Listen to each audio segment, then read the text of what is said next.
that I don't want to get back to that place of feeling like I'm like my keyboard and just like grinding hard to get things done.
Some new candles.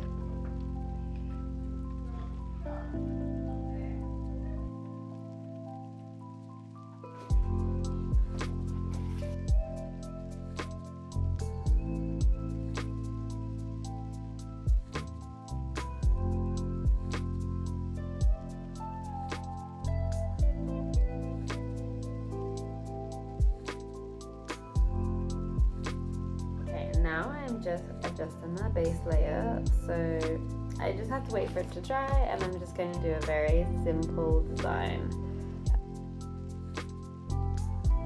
I got this from a Strawberry Planet, and I just realized what I'm going to use for it. It's gonna be for the sponge. I'm gonna poke some holes in it at the bottom,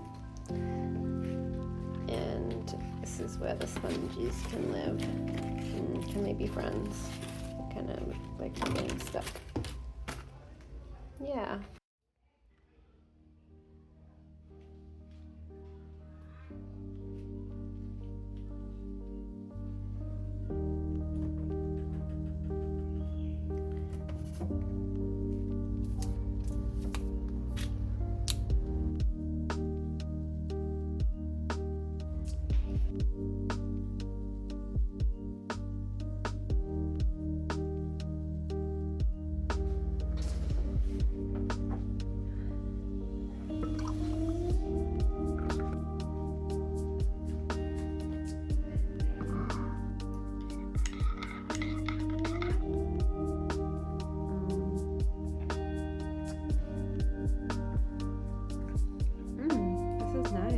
Good. Not too sweet at all. I just wanted like something really cozy and warming to relax tonight. So I've got a bit of a cold at the moment.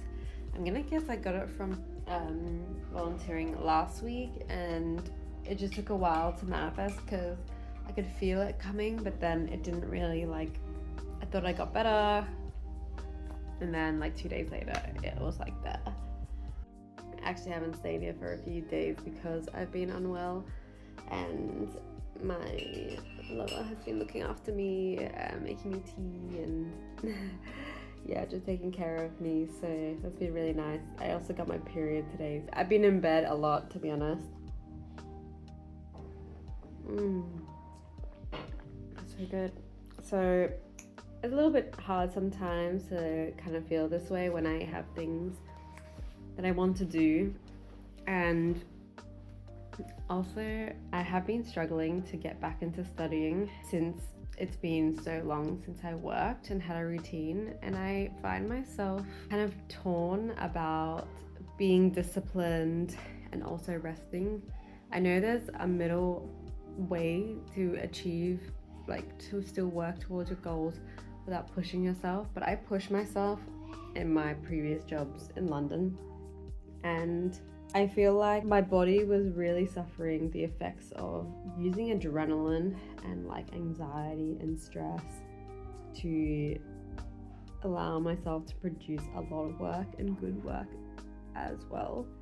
And so I feel like a little bit traumatized, if I'm being honest, that I don't want to get back to that place of feeling like I'm like at my keyboard and just like grinding hard to get things done, and having mouth ulcers and feeling like nothing I do is ever good enough and everything has to be perfect. And I really want to get away from that and kind of exist in a much softer way, work towards my goals softly in an aligned way that is nourishing, is not draining and like killing my soul, and that all my spare time is spent on trying to de-stress myself from how I'm existing. Oh my god, so good.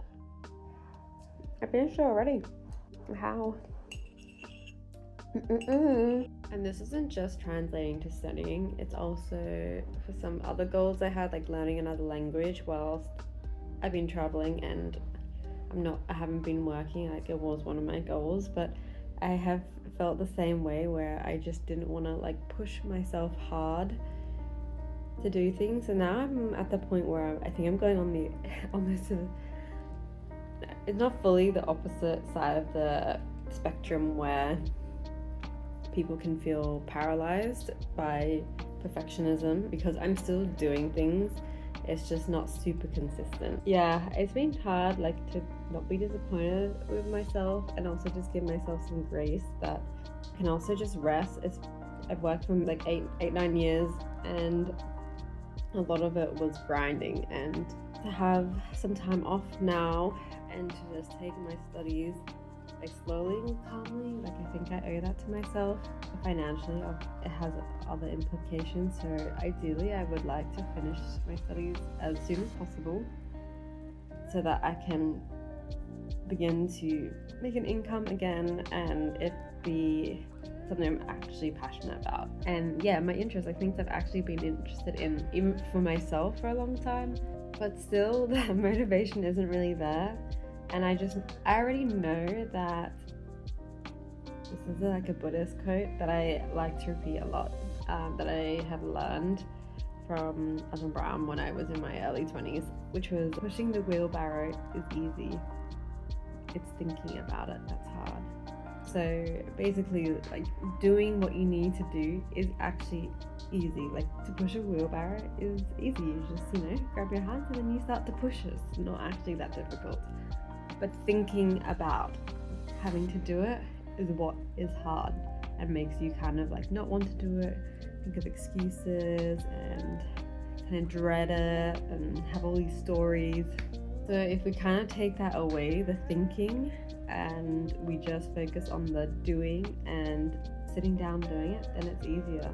I think that sometimes, my perfectionist tendencies come out, and I'm trying to be different to how I was. I'm just putting a lot of pressure on myself, and it's not helping. Actually, I did read a book last year when I was in Brazil, which is kind of funny, and I really liked it, called How to Be an Imperfectionist. And I made some notes, and I typed up some notes on the things that resonated with me and I wanted to take away from it. So I'm just going to read them out. So the first thing is, redefine success as progress and raise standards for consistency. So raise your standards for consistency rather than the outcome. Focus on the process or the solution, but not the result. And focus on making what you want to do easier. So I had sent my studies to my Kindle, which makes it easier for me to read it when I'm like out and about, rather than my laptop, which I don't want to be stolen. Having downloaded audio files for the learning, so if I'm going for a walk, I don't want to use my internet, I want to go on airplane mode, they're still available to me. Have daily mini habits, e.g. like 1 push-up a day anywhere in the world versus I'm gonna go to the gym every day. And then that 1 push-up grows to like a few push-ups, and no matter where you are, you will be able to do like 1 push-up. And if you can do more, then you do more, but always aiming for 1, something small, and just building on it.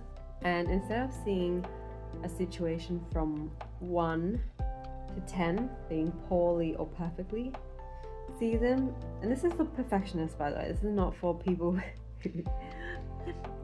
who don't struggle with perfectionism. So I think people kind of like don't like this one, but I feel like it's really, really useful. So instead of seeing a situation from 0 to 10 being poorly to perfectly, see them as 0 not doing anything and 1 doing something. It's more focused on action rather than doing things perfectly, which is impossible. But you set yourself up with this expectation, this very unrealistic expectation, and then you judge yourself for how things went. This is another good one I really like. Use could have instead of should have when thinking about the past or mistakes that you've made. This really resonated with me, and I've been trying to rephrase to myself whenever I feel like I've made a mistake or fucked up, and instead of saying, oh, I should have said this or I should have done that, I say, I could have said this, I could have done that. So next time I will. But rather than shaming myself for saying something that I have already said and cannot be changed, and looking at it as a really bad thing rather than just like a learning experience for next time. Totally different impact. I know I'm capable of everything that I want to do. It's just learning how to do it in a way that I also feel happy.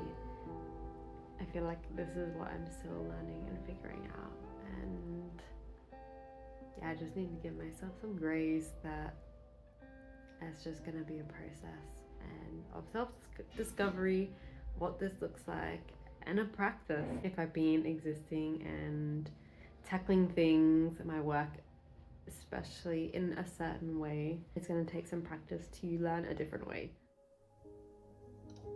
Okay, let's just get comfortable and just repeat a simple mantra. Okay, let's relax.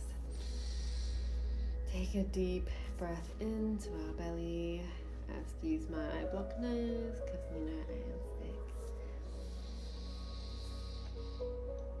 And exhale on a sigh.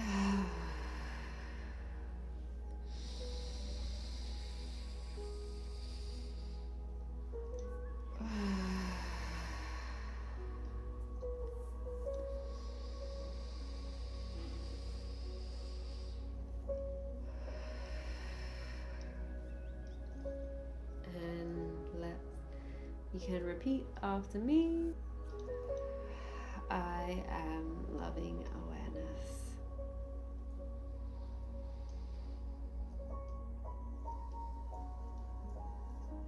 I am loving awareness.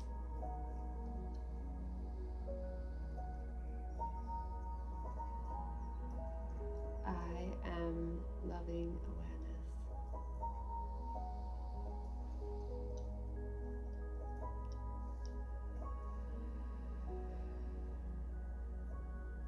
I am loving awareness. I am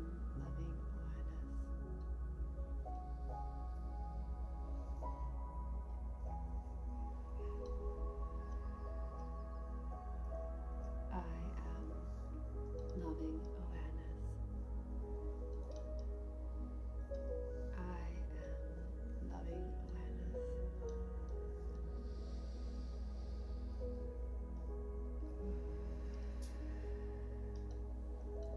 I am loving awareness.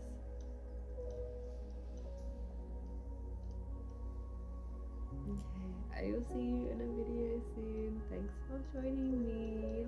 Bye for now.